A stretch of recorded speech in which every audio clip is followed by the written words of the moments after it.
You doing all right? Yeah, I'm doing good. How you doing? Fantastic. Fantastic. I hope you have a good day. Hope you have a better week. I hope your month is full of successful days and a lot of great ventures. I hope you just come up, brother. I hope your whole fucking year is spectacular. Oh, you hope my year is spectacular. Yeah. You got something you want to say to me? You got something you want to say?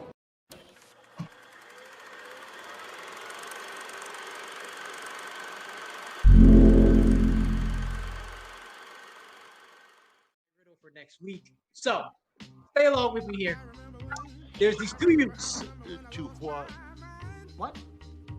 Did you say Utes? One of them has a brother named Monk. The other one worked for this lady named Miranda. All right, everyone, gird your loins. The younger one, Scott, he was really silly, loved music, Slapping that bass, man. and doing weird songs and dance. Ants. The other older one, Eric, kind of creepy and hated working with Scott because he always felt like he made him feel like I'm a clown, I amuse you. he would always want to tell him, I wish I knew how to quit you. but he couldn't because they work well together, so they had to grin and bear it. That's it. That's the episode. That's it for everybody. I want to thank y'all again. What up, family? It's your boy Amaru. We are back with another episode of One Gotta Stay. It's going to be one of the last regular episodes of the year. Next week will be a little something different, but I'll tell y'all about that later. Today, I got a fabulous panel with us. A couple of faces you see all the time, and some faces you haven't seen in a while. So just to get through it, let's ladies first. Hey, I'm going the right way. I put this list together, and I was like, well, Peggy will be here. And I was right. Peggy.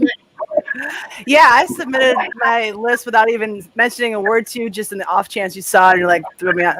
Apparently, my list was diversified enough from the rest of the panel to get a spot. So, hey, let's do this.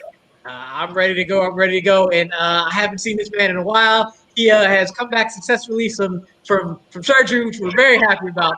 Mr. Peck, Jonathan Peck, how you doing today, sir? Very good, very good. I don't know if the camera can see it very closely. You can see real closely. That's where you did my surgery near my brain right here. I wish I could do too ostensibly, but we're not talking about that right now. Let's talk about these four actors I greatly admired, and also it's going to be a hard one. Man, you really put us two in the rank. It's going to be very interesting with people to do it, and I have no choice but to yell at them to guess which spot it is. So I hope it's not come to that. And well, feeling great. It's the holidays. I'm wearing my special sweater along with it. That. And I got my Lucky Santa hat along with it for this match. Right now, don't call me Jonathan. Just call me Santa Peck. Santa Peck. All right. Well, if you saw last episode, there was nothing but yelling in that one. And it was amazing. And I had a lot of fun. So we can continue that if you like. If you don't, we can be a little nicer. I don't know where you can top it, but I don't know. We'll see. We'll see. Speaking of, one of the nicest gentlemen in the entirety of the fan leagues, giving me a run for my money, Mr. Diaz, Chris Diaz, one of the first guys to always put in the list when he can. So I am so happy to put him back on today. Chris, how are you doing? You're not orange. Not yet, at least. I'm feeling good. I know I might piss some people off about some of my picks, but this was probably the hottest pick list I ever made in a long time. And so many great actors that were hard to figure out where they stand. But I can't wait till I'll get this out. All right. And our one first timer here, I was on his show Top 5 Weekly a while ago, and he let me run an audible with favorite Marvel movies. So I had to bring him on. So Return of Love, Mr. Man Skip Allen. Man, how you doing today, sir? I'm doing good, man. Just glad to be on. You know, we're trying to work it out for a while to be on your show, and finally had a chance to work it out today. Right, cool. And I lied earlier about me or Chris being the nicest man in the fan leagues, at least in terms of his charity. I will say his charity. His mouth, that's another conversation. Tony. Hi. How you doing, sir? I'm doing grand. Thank you very much. That is the greatest compliment / insult to everyone in this community you've ever given. But compliments and insults put together in a nice little package. That's I do that very well. So do you. That's why we get along so well. Very, very true. Speaking of hard list and who we got to pick, I have dubbed this your favorite actors' favorite actors. we have 4 very hard choices to choose from. To save one, everybody else is gone. We got Paul Rudd, Joe Pesci, Jake Gyllenhaal, and after Peggy puts this in the comment, I couldn't put anything else besides Tucci Gang. Just Tucci Gang all day. For Stanley Tucci. Ruining my bet. And with that, how about we just get it started with Peggy's number 4? Why? Peggy. Why must I always go first? Ladies first. I didn't mean it to go that way always, but That's it just all right. happens to do so. That's all right. It's all let's right. get it going. Okay, so the way I broke this down this list, I'm getting feedback from somebody. I don't know who it is. Sorry, makes it hard to talk. But the way I broke down this list is if a movie were to come out and I saw the cast list, which actor among these 4 would be the most likely to get my money, down to the least likely to get my money. And while this one might come as a shock to the rest of the panel, because I'm pretty sure that they don't have this guy at number 4, my number 4 is Mr. Joe Pesci. And judging by that reaction, I am correct in thinking that I might be the only one with Joe Pesci at number 4. Is that right? Is that correct? Is there anybody else who also has Joe Pesci at number 4? I am my own island. I look like a clown to you. Hey, Peggy, why? I don't know if anybody looks like a clown, but Peggy, why do you have Joe Pesci as your number 4? Out of the 4 that we had to choose from, I think Joe Pesci, more often than the rest, plays the exact same character all the frickin' time. He does a great job at it. Don't get me wrong; he's a fantastic actor. But I think the rest of them have a tad bit more range than Mr. Joe Pesci. Yeah. Okay. Sure. Oh, okay. No. He is completely different in Home Alone to me than he is in Goodfellas, than he is in My Cousin Vinny, which is one of the greatest comedies of all time. Don't get me wrong, I love My Cousin Vinny, but he's always playing a guy who's from New York, whatever. And Home Alone is just like the rated G version of that. But you don't want to be in the room with him, right? Even his line delivery, even like the Irishman, where he goes like, "It is what it is." It's so bone chilling when he delivers a line, and like without Joe Pesci, you lose some of the great performances. I will say, to be fair, which will probably be the reason why he's number 4 on my list. I have not seen The Irishman, but I have not seen Raging Bull, and I know he did a good performance in that, from what I've heard. So I don't know if that affects anything, but I didn't think Irishman. But I shouldn't be talking about Joe Pesci. He's my number 4. You guys talk about him. Shit. I don't think I didn't think Irishman would be the first movie mentioned outside of the list that I did. That's not the one I go to. There's plenty of other ones that are a lot better. I was close. I'm not gonna say I was close. I can see why you do it, but just thinking about what he has done, I don't know if I could not have Joe Pesci as number 2. Dan, you covered your face. What's wrong with Peggy? Tell me what's wrong. No, Nice. I will tell you this: there's nothing wrong with Peggy. Her sensibilities when it comes to movies are different than our sensibilities when it comes to movies, and so she doesn't look at the movies that Joe Pesci is in as things that she gravitates towards or resonates with. And so that's why she had Joe Pesci at number 4. Of course, me, I'm the exact opposite. You know, I love gangster movies. I love people that are kicking people and stabbing people and causing them, burying them in a hole in the backyard, and all this craziness and you know, shooting people in the foot and stuff like that. You know, that's stuff that I love. But that's what's great about movies. They're all subjective, and she doesn't gravitate towards Joe Pesci as much as I do. And so I understand why he's number 4 on her list. He's just not going to be at number 4 on my list. Tony, you don't see my nice comment is getting worse and worse because you're about to just go in on you. No, I was just going to insult Peggy as a person. You gave me the opportunity. I always take it whenever I have the option to. But no, it's Pesci is an interesting one where it's very much like he is the most typecast of these 4. So he does a fantastic job when but as Peggy said, it's very much like he's always playing that same type of character. He's always playing the East Coaster. He's always playing the you call yourself, mate. You're never going to see him playing like the lovable father figure. I would love to see that. I would love to see that. Give me just wait until my pick. To be fair, for the record, Joe Pesci, amazing actor. It just doesn't have the range the other three do in my book. No knock on him. He's just 4 out of these 4. I guess we'll move on to our next one, and we're speaking of your sensibility, sir. We're gonna move on to Dan. Dan, your number 4. Tell us who you have and tell us why. Look, there's no mistake in the types of movies. People know me; they know the types of movies I gravitate towards: dramatic, fair, more serious kinds of roles. Yeah, do I like a little bit of sci-fi, a little bit of comic book stuff? Like, sure I do. And this one guy is into comic book movies, and he's in a sports movie mixed with World War II.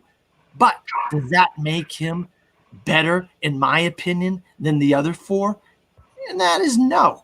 And that's why, even though I love The Catcher Was a Spy, and I love the Ant-Man films and the Avengers films, I just can't put a guy that's basically a romantic comedy guy as number any way closer than number 4. And that's why I got Paul Rudd as number 4. He's basically, you want to talk about a stereotype? He's a stereotype. He does basically romantic comedies all the time. He's done one World War II movie mixed with sports, and then a couple comic book movies. But he's playing the romantic comedy guy as Scott Lang and Ant-Man. So he's basically playing the same quirky, goofy, kind of happy-go-lucky character that he plays in all his movies. The only one he hasn't done it is The Catcher Was a Spy, and I was very pleasantly surprised with him in The Catcher Was a Spy. But yeah, Paul Rudd. Oh, Dan. That man is a treasure. That man is an absolute treasure. If you use any of his movies, who else had Paul Rudd as number 4? Good job, Chris Diaz. But I had to let me put it. The movie that he deleted, there's some really good one, but there are a couple there I could do out. I'm one of the people. I don't like Knock Up at all. I am sorry to anybody who like Knock Up. I don't like Jennifer. I don't like Jennifer. The best comedy he's in, though. There's so many comedies that are so. I don't like Jennifer. I don't like Jennifer Smug. I don't like how do you know. I to go through the list of stuff I don't like that he did. I'm not the biggest fan of Our Idiot Brother of One That Lost. But yeah, he made a great movie. Just between 3 and 4, I was struggling because I liked them both, and I love Paul Rudd to death. But I had to say, I had to keep film that I loved, and if we get rid of him, out of film I love that he does. I like Role Model a lot. I like every Role Model. Probably my favorite movie here, and I Love You Man, beside Ant-Man film. But it's just tough. That's why it's the hardest list to make because he mostly supporting more than leads. That's where I try to look at it. And get. I have one thing to say to all of this. Ants. That's it. That's all I have to say. From there, we're just gonna move on because that man is beautiful and never ages. I love him. I love him too. And he done more lead than he probably knocked out my other one. My number 3. I love him, Lamar. It's not like I don't like him. He's probably been. I don't know. I was thinking Jake Gyllenhaal might be the only one that has more leading roles than him. But thinking of the leads that he has, whatever. Tony, go ahead. You go for. I get way too upset for this. Who is your number 4? All right. So the same way that Peggy did, I did my list of the people that I saw their name in the movie, who would I want to go watch first. So the person that's at 4 is an actor that, whilst I like the stuff that he's done in roles, especially when he's a side character, pretty much I've not really liked any of the films where he's helmed it when he's been the lead, and that man is Jake Gyllenhaal. I think Johnny Darko is one of the most overrated movies I've ever had here in ages. Brokeback Mountain is a fucking insult. If anyone ever said, "Oh, Brokeback Mountain's a really good film," please speak to a gay person. There's like whenever he's the lead, those films always feel like Nightcrawler is an okay film. It's not as good as people say. It's one of those ones where you just like, okay, like give me something else. Did you say Nightcrawler? Okay, sure. Sure. I don't know how much I agree with you on Nightcrawler not being that great of a flick. I do agree with you on the fact that Jake has got to be the first one to go. Yeah. This was kind of a no-brainer for me. Was there anybody else besides me and Tony who? No, not blasphemy. Not at all. Blasphemy! No. Was there anybody else who believed Jake Gyllenhaal had to be gone first? No. What? When you look at his filmography, and that might change my list a little bit. Like, a lot maybe I like it. I like this. I like this. I like this. I will.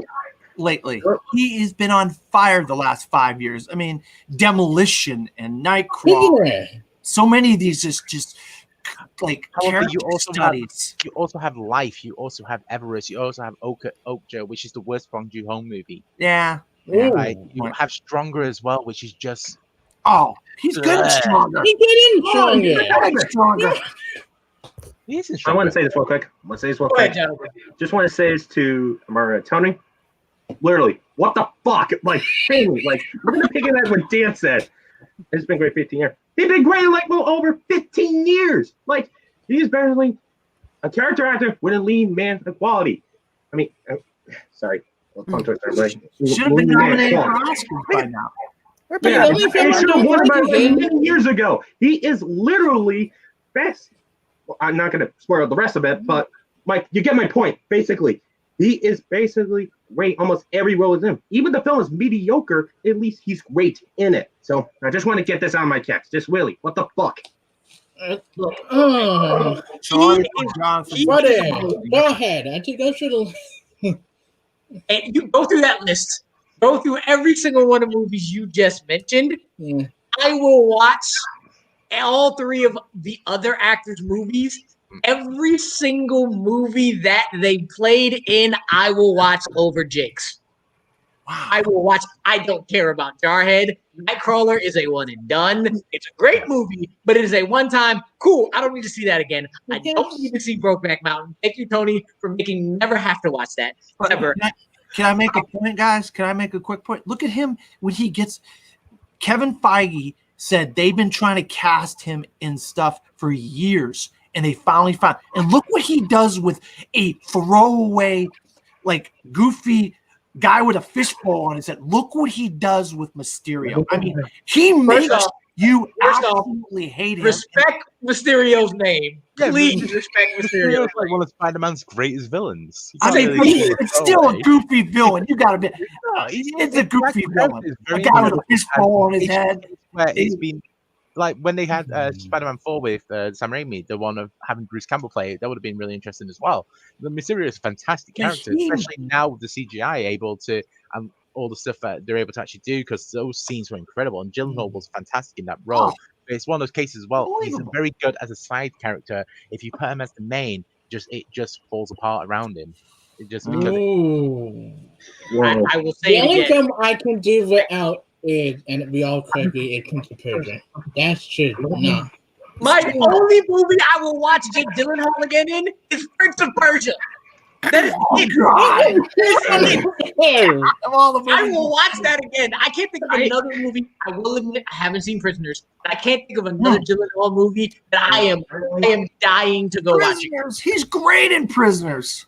He's great in everything. But he's so much range compared to once again, it's very much Hugh Jackman's film Prisoners. Gyllenhaal is the side piece. He's a side salad to steak, which is Jackman. Zodiac. How about Zodiac? Yeah, Zodiac. Thank you. Zodiac. I saw Zodiac. I loved Zodiac. That is 3 hours that I probably don't need to experience again. Yeah. I don't need to experience again. I'm glad I watched it. I loved it, but experience it again. Bubble Boy is actually good. Like from Yeah. early Thank you. Gyllenhaal Oh, I boy. get a thing. and Like, Darko shit area. besides one other guy, they know how I'm scared to be in a room with. Like, he never won blank in Nightcrawler, and that is scary as hell. He deserved the Oscar nomination. He Yeah. deserves all the jobs he gets. His movies are just like they're cool. And real another quick- film. Okay. Go ahead, Chris. Go ahead. Finish off. I actually like Loving Another Drug. When I went through the Very list, good I'm like, movie. That is also a good movie that I probably would watch again. That's two. Josh Gad steals it though. That's about it. Jonathan, quick question. What is your number 4? All right. You think the last two choices might get some? I'm getting all this looking to piss people off. My number 4. I'm sorry I have to do this, but the Tucci, you gotta go. Stanley Tucci. Oh, Makes sense. I mean, I had a feeling some people would have him at number 4. But no, he's not number 4, but we're close. I went through his filmography. Dilla, I haven't seen of his, but I do love him actually. That way I could have put him at number 4. Look, Jonathan, why is your answer wrong? First, second, why is Stanley Tucci your number 4? okay. Look, I will get this out of the way. I love Stanley Tucci. He's a great actor and a great supporting actor with that. If I went through his filmography. If I had to choose to pick someone right here, his films right here, it doesn't even matter if he's a lead or not. There's some of it, he's very good in pretty much all of them right here. And there's some films that are just kind of forgettable. Like, yeah, you also had some movies along with Tucci, like The Devil's Prada, like that. Even Easy A, he was very good in that movie. So good in But there are other films along with it. They were sort of like even middle of the road or below average at best. So, and I'm not saying he's not below average. He's fantastic. But if I had to choose a filmography right here, I had to let go with Stanley Tucci. So, okay, we're in the comment section right here. Tell me I'm wrong. I've updated. The only reason why he didn't make my number 4, and it's probably one of my favorite performances of his, is Lovely Bone. He was the best scene about that. He played it terrifying. Yeah, he was terrifying. Lovely. Creepy as hell. Like, and he great. Like, he great in the Hunger Games. He great in a bunch of stuff. I love him Easy A. I think that's probably one of my favorite roles from him. And there are part of. Dude.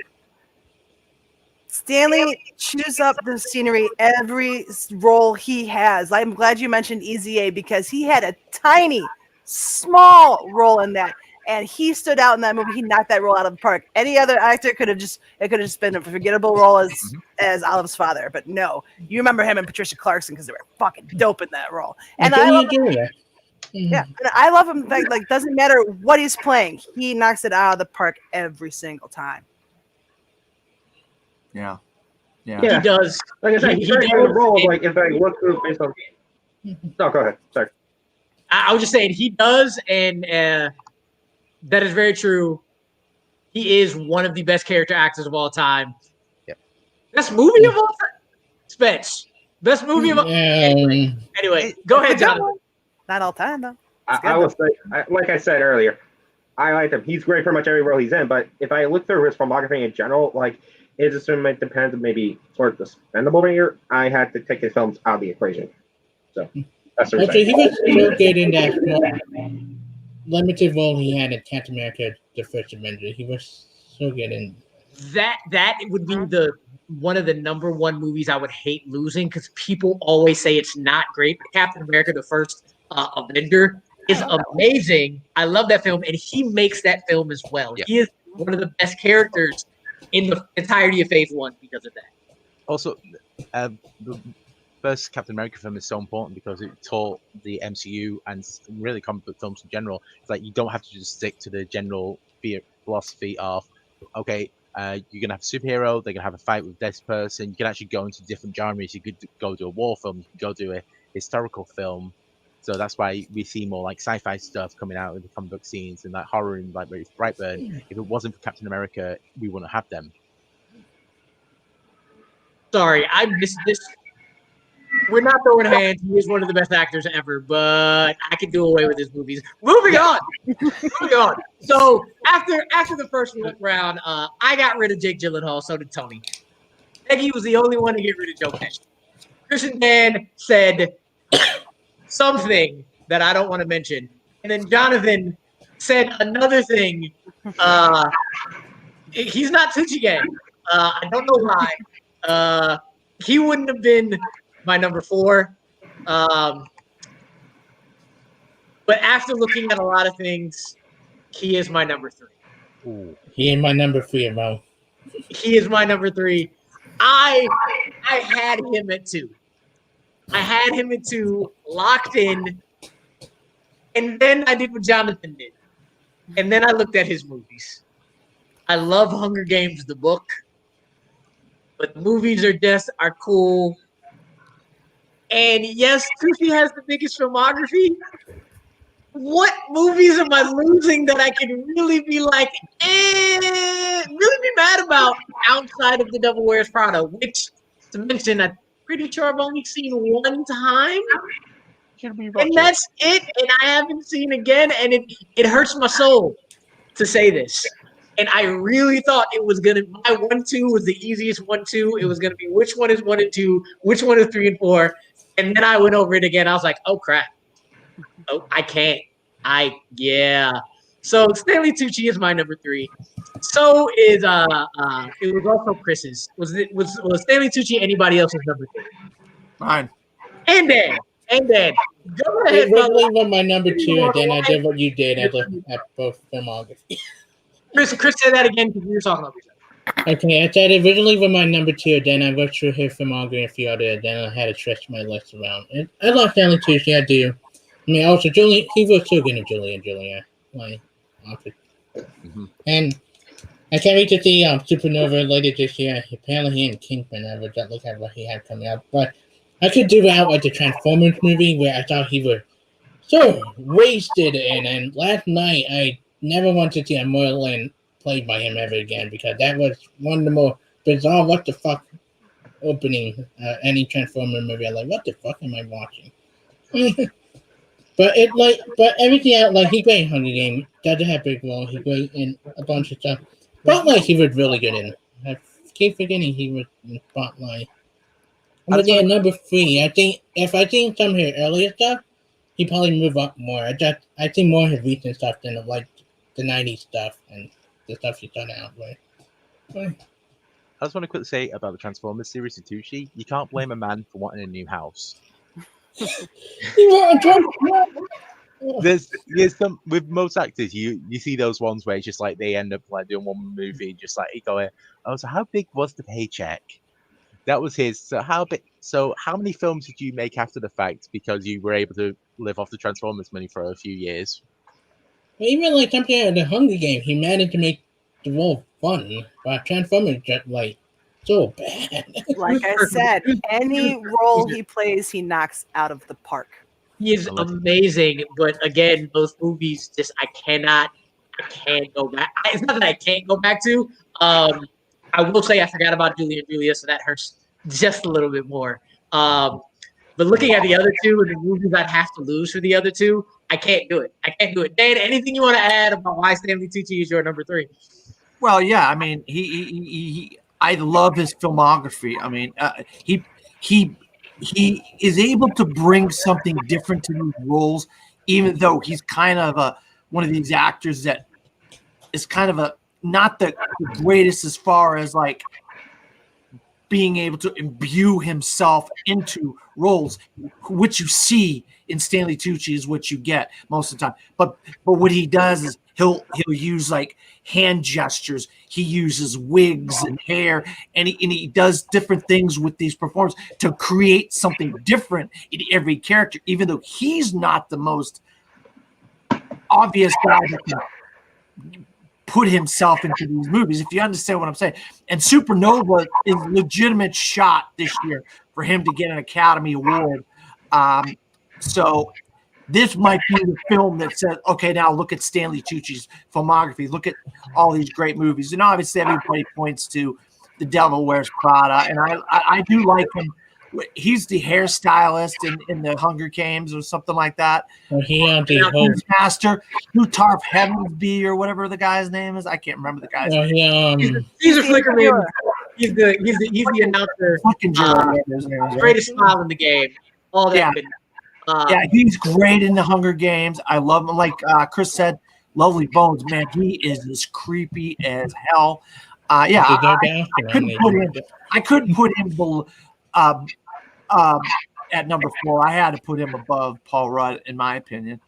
So it hurt me so much that I getting rid of Spotlight by getting rid of him because he was still getting Spotlight. Oh God, yeah, you know, he's really good as a lawyer in Spotlight. Yeah, I will also say I haven't seen Spotlight either. Oh God, he has so many great movies that I haven't seen. So that's why I thought. But then I couldn't. But we'll keep going. Peggy, who do you have as your number 3? My number 3, once again, I believe will be a bit controversial, as goes this show. I am losing Jake Gyllenhaal. That's my 3 too. Hey, Jonathan, we agree on something. The only one. Never mind. Go ahead. Wait. Oh, Peggy, I think. Go ahead, Peggy.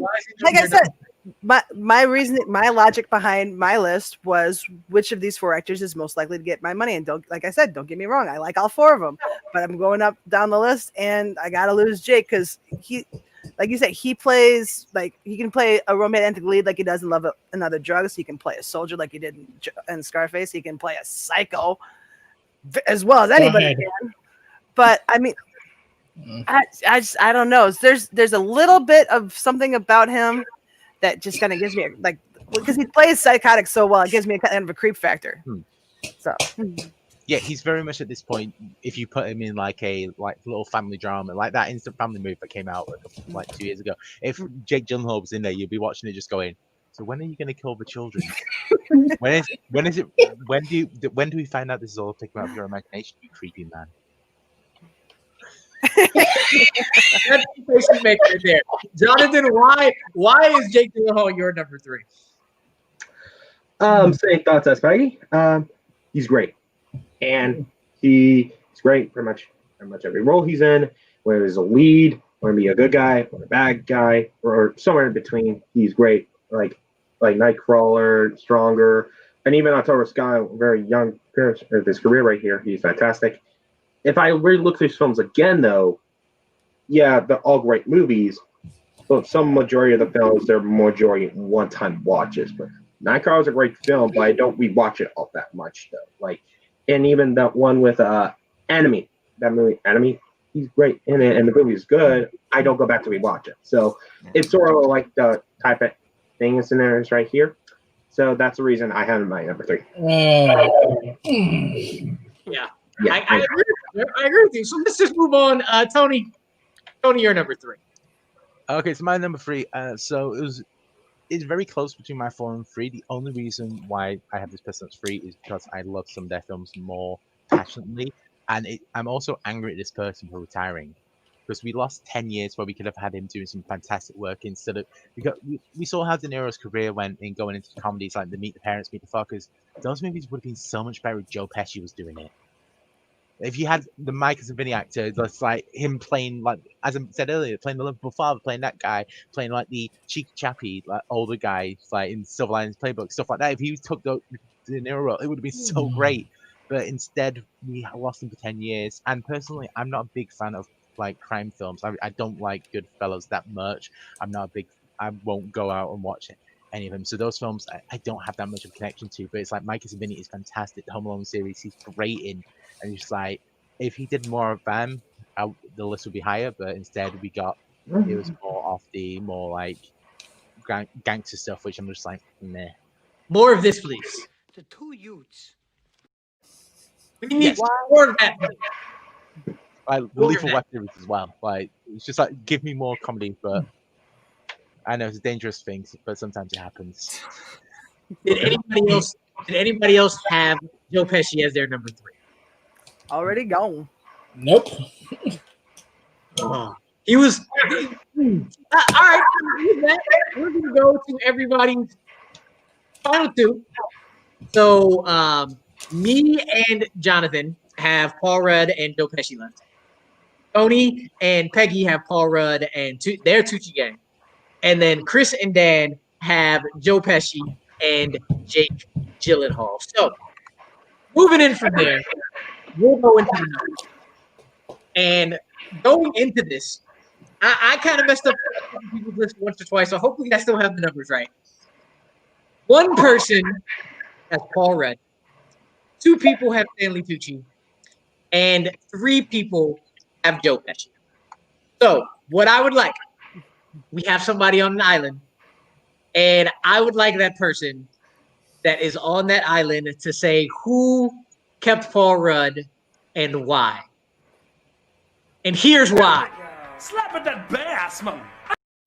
That man is a legend. That man doesn't age. He has great movies. He is hilarious. He is in one of the best comedies of all time in 40-year-old version. Mm-hmm. That man is amazing. I Love You, Man is one of the most underrated comedies of all time. He is in Endgame and Ant-Man. I can, and Clueless, which I don't watch that much, but it's a classic. I cannot lose Paul Rudd for anything or anybody ever. Paul Rudd won this for me hands down when I first put up the list. This was not a battle. I knew my 4 was Gyllenhaal. I knew my 1 was Paul Rudd. And yeah, that's it. It's Paul Rudd. Paul Rudd is easily the winner. And just for shits and giggles one more time. Slap at that bass, man. It's beautiful. I hate all of you. You sound like you're from London. I hate all of you. With that, I am done now. Because I am done now, we can then go ahead and just let everybody know everybody else's number 1s. And then y'all can go at it, and then I'll tell y'all why y'all wrong. But Chris, Dan, and Jonathan had Joe Pesci, and Peggy and Tony had Stanley. Let's get it! Tucci gang. Yeah, my number 1 and 2 would easy and I look at both, but Joe Pesci, like, to get rid of him, we're getting rid of My Cousin Vinny, we're getting rid of Home Alone 1 and 2, we're getting rid of Casino, Goodfellas, most like the Lethal Weapon from 2. Yeah, but it's just like he had so much funny range and he did your comedy, just threatening man, like just like Jake Gyllenhaal won't be in the room with Joe Pesci. I say something wrong, he might kill me, especially. Is the issue with Pesci? He only had a 20-year period. He only really from 1980 to 1998 really was his thing. He came back to do The Irishman. That's the only thing he's sort of note in the 21st century. Like Love Ranch is terrible. Did he do no, he had a cameo in Good Shepherd, and yeah. like, he came back. His first full proper movie was Love Ranch, and no one should watch that film. It's abysmal. But he's one. I just don't see it being acceptable. It's only got such a small amount of period of time, and also has stuff like Betsy's fucking wedding. Which is like what? Cut off there. Betsy's Wedding, which is the movie that killed the Rat Pack. Ew. I have no idea what that is. It's pretty much the film that killed Molly Sharon, Ali Sheedy, and Molly Ringwald's careers and killed the Brat Pack. That was the last film in the Brat Pack period, and just like. Look, My Cousin Vinny alone was the big push that reminded me how much I love Joe Pesci in that, and why he moved from my 3 to my 2. He was number 3. He was number 3, and then I was like, Home Alone, My Cousin Vinny. My Cousin Vinny is great. Like he was my number 2. But Tony's right. It's not that much after that, and I'm including Goodfellas. Goodfellas is great. I can't watch I don't want to watch that again. I had to get through that film, and I was just like, nah, I'm good. I am like, Casino's probably going to be the same. I did not like gangster films growing up like that. They're amazing, but I will not watch them again. So I agree with you on that. How about Lethal Weapon, guys? He's hilarious. He was in 2, 3, and 4. He was in the first one. Yeah, that's what I'm saying. He's in the Lethal Weapon franchise. He's fantastic in Lethal Weapon. He plays a real creepy guy in JFK. And If you think he plays the same character all the time, I give you The Irishman. The most subdued in anything he's ever done, and it might arguably be the best performances of his career. And guess what? Of all these 4 people, who won an Oscar? Joe Pesci won an Oscar. Oscars mean He didn't mean he killed somebody in Not to me, they don't. Not to me, they don't. Line. The Academy Awards are a declaration that somebody has done a great performance in something. And they get it wrong a lot. They didn't get this wrong. They didn't get Tommy DeVito wrong. Tommy DeVito is Let's pull up. So he won it for Goodfellas in 1990. Let's have a look at see who was also nominated for that year. Let's actually double check this to make sure. So he was nominated. Okay, he came lying to you like. Bruce Davidson from Longtime Whoa, Companion. Tony, hold on. We gotta run that back. Rewind that. Who was nominated that year? All right. So best supporting actor. So Bruce Davidson for Longtime Companion. Okay. Andy Garcia for Godfather Part 3. Okay. Al Pacino for Dick Tracy, which is a fantastic performance. And then, the one that should have won, Graham Greene for Dances with Wolves. If you've not watched, I watched Dances with Wolves earlier today because it was on TV, and it's a phenomenal film. Still, it's one of those films that it's just because it won the Oscar, it doesn't get talked about. But if it lost the Oscar for Best Picture, it would be going up. So that's one of the fucking greatest films that never won the Oscar. Still kind of weak field. I'll tell you, Tommy DeVito, they changed his name in Goodfellas. They changed the names of people in the movie.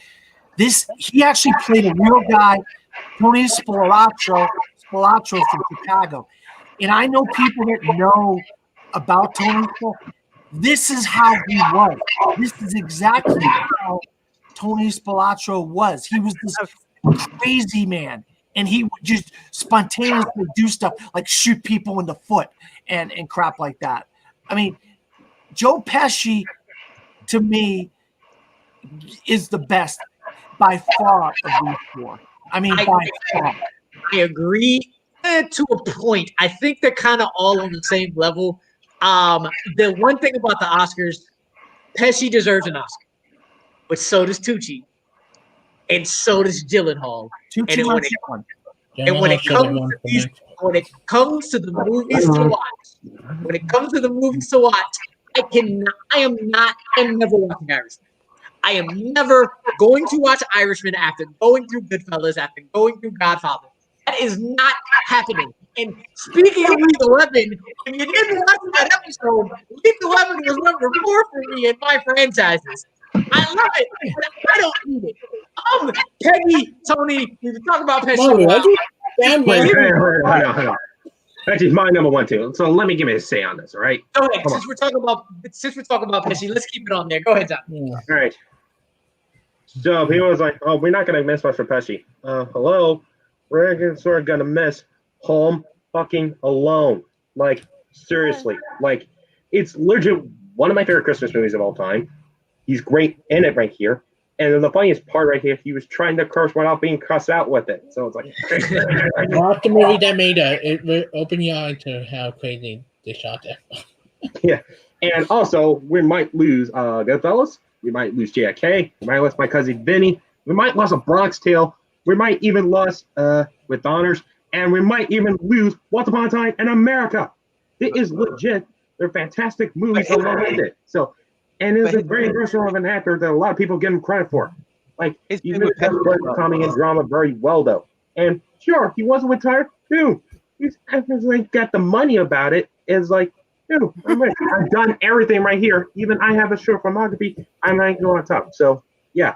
So I'm picking Joe Pesci for number 1. So, but it's the issue with Pesci. Outside of Michael and Vinny, he's never been able to carry a film. If you look at the stuff that he's the lead in, you've got stuff like Jimmy Hollywood, which is trash, 8 Heads and Duff Bag, which is okay. I like that movie, but yes, it's just okay. Yeah, you've got the Super. It's like he's Joe Pesci. If you look at Joe Pesci's career, and actually it's like as the leading man, without De Niro, without Scorsese helping him, lifting him up, he's always failed apart from Michael and Vinny. He's never had that one film on his own outside of Vinny, which is like, okay, you're you carried this film. You did, which Rudd and Tucci both have. Exactly, Tony, you did it all for me, because the only person on this list who can be a side character, can be a great character actor, and lead comedies and comic book films, my pick, Paul Rudd. But Peggy, go ahead and tell us why Stanley Tucci. It's Tucci Gang all day. Go ahead. Transformers: The Last Night, Beauty and the Beast in Spotlight, writer and director of Big Night. So that song's been stuck in my head ever since I had to send it to Rue. That should never have been made as the other one. I'm talking, Chris. You guys had your say. Let me have my piece. Thank you very much. Fear this woman. Stanley Tucci, like I said, can take any role. Could be a 2-line role in the movie, and you will remember that role because he was the one in the role playing it, delivering those lines. He can lead a movie. He can be the best man, or the best friend, the best man, whatever you want him to be. He's a chameleon, but yet he just embodies every role he's in. He, like I said, he knocks it out of the park. I wish I could bring up more specific examples. I'll leave that to Tony because he's really good at that thing. Because I'm just flabbergasted that me and Tony are the only ones who have him as the number one here. But it was tough between him and Rudd for me. It was really close because Clueless and all that. Oh yeah, but still, Tucci all the way, hands down. Tony, what you got to say? So not only is Tucci a fantastic actor in his own right, he's also a really good director. If you haven't watched Big Night from '96, that is a fantastic film that really got overlooked. It's him and Tony Shalhoub playing brothers in an Italian restaurant, and it's some phenomenal work. He's like, the reason why I have Tucci above Paul Rudd is because I think that Paul Rudd in 5-10 years time, he'll be the better one. He will have got his Oscar win because he's now moving into doing the more serious roles. He's now like Life Itself and Netflix is a fantastic piece of work. But it's like Tucci at the moment is doing some incredible work. He's going to win the Oscar this year for Supernova. That is a phenomenal piece of work. Like that, he's fun going to get that, and he's also just anything that he does, he just works perfectly. Like we talked about Hunger Games earlier, those movies aren't that great on their own, but him and Caesar Flickman, they are fantastic performances. He gives that such life and vibration to the point where he gets. He's still parodied on like late Stephen Colbert does parodies of his character from that show, but no one else does. The Katniss Everdeen. And it's like, and you got stuff like Shall We Dance, The Terminal, where he plays the villain, Looking in the Slevin, Devil's Prada, a movie that he should have been Oscar nominated for. Instead, he got nominated for Lovely Bones, Julie and Julia. His performance as Paul Child was phenomenal, and it's one of those ones where you might miss it just because it just goes on the radar because, oh, it's an Nora Ephron film, oh, it's that, this and that. And it's also like stuff where it's just like, you can see just like, okay, you're not 100% in this. Like Gambit is a really good watch. If you go in and just like put your feet up, just like, okay, I'm gonna have fun with this. Like, it's great. Very true. Very true. Dan, we're gonna wrap things up. Give us your final thoughts now. Why Joe Pesci was your number one? Why everybody else might have been wrong, though they weren't. But give us your final thoughts on your list. I'll tell you what. I mean, it is no secret. Everybody knows. I'm my favorite director of all time is Martin Scorsese. I grew up watching Joe Pesci in Raging Bull as Jake LaMotta's brother, and it just reminded me of my own brother, my own relationship. A lot of times, you know, we argue with each other, and then him playing Tommy DeVito in Goodfellas and a similar character in Casino. But it was the comedies that these guys mentioned that really showed his reigns, the Lethal Weapons, the Home Alones, these films. But then when he did the whole complete subdued gangster in The Irishman, went away from typecasting and just played like the guy that people went to for advice, and the cool, collected, calm guy, and the guy that people respected. That's what showed me. He hadn't done anything in 10 years. He comes out with that performance in The Irishman. That shows me that this guy is well deserved of that Oscar that he won in Goodfellas, and should have been number one in this list all day long, every day of the week. Chris, you agreed with him, so give us your final thoughts on why you agreed that Joe Pesci is number one. I say, like Goodfellas, My Cousin Vinny, Casino, Home Alone, like we lose a bunch of great movies out here. Actually, like to me, like My Cousin Vinny, my favorite criminal justice type movie that I love rewatching every year. My family put it on, I just sit down and watch it. funny, and he makes the role memorable. Home Alone, he's so funny, and like he just had that range that I fall in love every time I watch a movie. Even Irishman, not the biggest fan of Irishman, but I thought especially in a role that he didn't really have to kill anybody, just to be chilling and convincing with just that one line ahead where you go, it is what it is. It's then chill down my spine. Cool. Jonathan, bring in the Joe Pesci train. Give us your final thoughts. Why was Joe Pesci also your number one? I felt like I explained everything I explained to why Joe Pesci is my number one. Plus, I forgot to add one last little bit of detail along with it. Here's all the three actors they know that Joe Pesci did. He made a rap album. Not only a rap album, a music video with I'm a Wise Guy. And also last year, though, go look us up. It's true. He made a song without even being about it. Just go look it up. It's true. And it's not that bad. So that's all I can say right here. So. It is very bad. Okay. Everybody had some bad movie or different filmography. Like that doesn't mean they. That further showed me losing if I heard right, a Joe Pesci rap album. I am good with losing that. That is fine. Peggy, bring in Tucci Gang. If you happen to know every single lyric to it, feel free to rap it. But if not, just give us your final thought. Sister of Emily Blunt. A man, 2 cheese with a blunt. Tucci Gang. I don't know all the lyrics to it, but your final thoughts. Ever since you said you never saw it, and I sent you that link, I'm very glad you finally saw it now. But yeah, it's one of my favorite digital shorts from SNL in a while. It was 2 years ago. That's a great final thoughts. I am going to leave with before going into mine, I'm going to let Adelaide give their thoughts real quick because they've been going at it in the chat. Sent me their list a little bit too late, but they want to yell. And then Tony no longer replies, not the licensed anymore. To support Adelaide briefly, we also ended watch Source Code a few. Thank you, Chris Diaz. And he was still going to end and watch the last scene of his speech at the funeral scene. Is so range ahead. So I should just quickly say the reason why I have such a negative reaction to Brokeback Mountain is that though it did open doors and like being one of the first films to really break down the door, like talking about the gay experience. However, it was done poorly. It wasn't done in the right way. There are so many better films, especially at that time period, where they were given the time. If they were given directed by Ang Lee, if they were given the Oscar love that Brokeback Mountain would have done such a better job of doing that situation. Whereas Brokeback, just because it's gay cowboys. It's like that's the reason why it got the love that it did. There's so many better options that could have done that position. It was just that film's in the right place at the right time.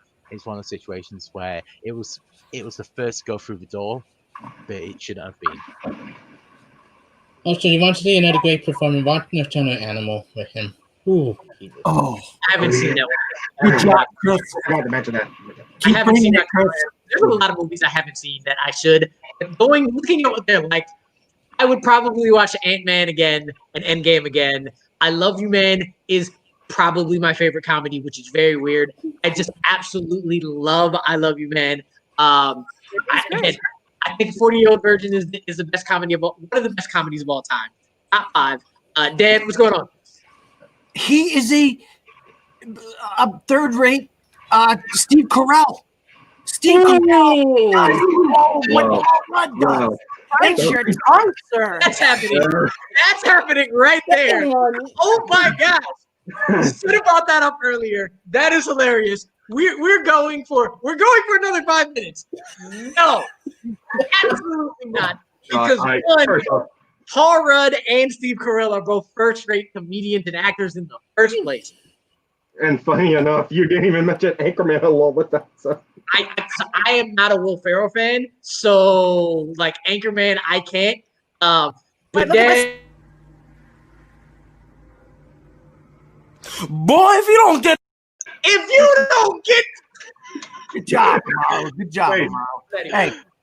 Hey, I love just doing this with you guys. This is fun. We don't get a chance to do this kind of thing very often, so I really had fun doing this, man. But yeah, for me, Paul Rudd is his movies. I don't know if I can say they're better. That's a good argument for me. Get out of here, Malcolm.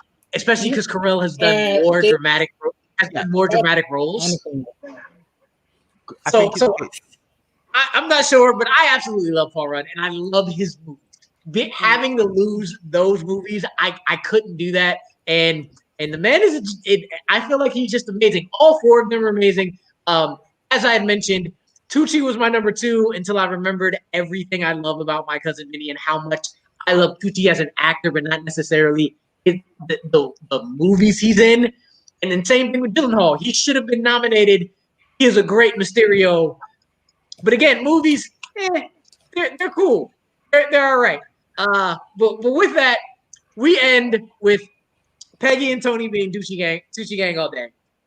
Chris, Dan, and Jonathan bringing up the Joe Pesci train. And I have the correct answer. The only correct answer. It's your show, Amaro. But anyway, with that, Dan, any quick things you need to plug before we get out of here? No, I'm a film critic. I'm an actual film critic. I write for a website called disappointmentmedia.com. Don't at me. I didn't come up with the name. I just write for them. So if you want to see any of my reviews from any new movies, I just did we're talking about Joe Pesci a little bit, 40th anniversary review of Raging Bull. So go read that. Also, I do a couple YouTube shows. They're on hiatus right now. I'm trying to get them back going. Top 5 Weekly, which Amaro has been on, Jonathan has been on, and a show that's a summer series, which I'm going to get back to. I try to get Peggy to do one, but she didn't want to do one. Called Bleacher Features, which is where myself and a guest, we just discuss a sports movie for an entire episode. So I'll be getting back to those shows here pretty soon. So, but yeah, if you want to read anything I wrote, you can find me also at Dan Skip Allen on Facebook, Twitter, Instagram, and Pinterest. We will get to you because you got a lot and you should plug a lot. Peggy, you're coming up next. Peggy, what's coming up towards the end of the year? Let's see. This Wednesday over on Feature Presentation on Fantasy Film Fights, we are drafting holiday movies. And that does not just mean Christmas movies. It could be any holiday. It's a fun episode because we already taped it. So it'll play on Wednesday. I'll be in the chat. I'm sure Tony will too. And then this Saturday, we've got I don't know. We'll let Tony talk about that one. Tony, you talk about that when we get to Tony. But you can find me at Peggy B. Ball on social media. I'm all over the Family Explained matches when I can get them. But yeah, that's it. Jonathan, it's great to see you back again. Great to see you healthy. Anything you want to plug before we get out of here? Yes. I want to give a plug to TMG Trivia. You might recognize some of the people who are actually been some videos. I mean, because a single match or a team match right here, just released a couple of days ago on the bottom right here. And also, you can find me on Twitter, on Instagram at Jetpack1098, and you also find me on Facebook at Jonathan Peck. And that's all I can plug here today, right here. All right, Chris, what about you? Or are you just all over the family? You can find me all over the family Wednesday. I'm not sure if it's live, but the drama coming to your head. Me and Aaron did be facing off at Jack Hall Trivia to see once in a while the better player after some interesting insult I've been getting for the past couple of weeks. All right, and then Tony, you have the floor. Oh, thank you. Feature Presentation Productions. We are live pretty much every other day, it feels like at this point. We got tomorrow, Unearthed Bill Cariola. He is doing the movie Elves with 2 of his friends. It's a very fantastic watch. We were just saying it earlier today. As Peggy said, Wednesday, Fancy Film Fights. We are pre-taped this week to holiday films, which said next week is 2019. Then on Saturday, it's Multiple Choice Maelstrom. This is the live show, which is where everyone gets to play via the app Kahoot. You download it, you can play on it on the webpage and stuff like that. It's 40 questions, and this month is all about the Wall of Peggy. To see that big, beautiful wall behind Peggy of all those DVDs, she's picked 40 of those DVDs. She's picked 40. She's wrote 40 questions, and you're gonna answer them. There are some fantastic films in that pick, and some terrible ones. So yeah, such is my taste in movies, Tony. I like terrible movies and good movies alike. I've noticed. Sunday FPTL, we appreciate this week, but we will be back live 1st of January for the first best live match of the year for any fan league or even if Modan. Go fuck yourselves. We're the best. Yep, and that's everything. So yeah, please like, subscribe, do all those things. Go keep supporting Ru here and on Back to the Review as well because he's great. And yeah. All right, and then there's also a lot of people on this call today going to be in the Holidays for Random match with on Malcolm on Full Metal Random, and Kristen is in it as well. So usually there is a riddle at the end of every of these episodes. My favorite part. But I'm sorry, Peggy, I'm going to disappoint you just a little bit because next Monday, December 28th, is my birthday. Your boy will be getting a little older on my birthday. So there's a slight riddle, but not a riddle. I'm going to just be on for hopefully a couple hours, a bunch of different topics that I like to do. And y'all are just going to go in blind.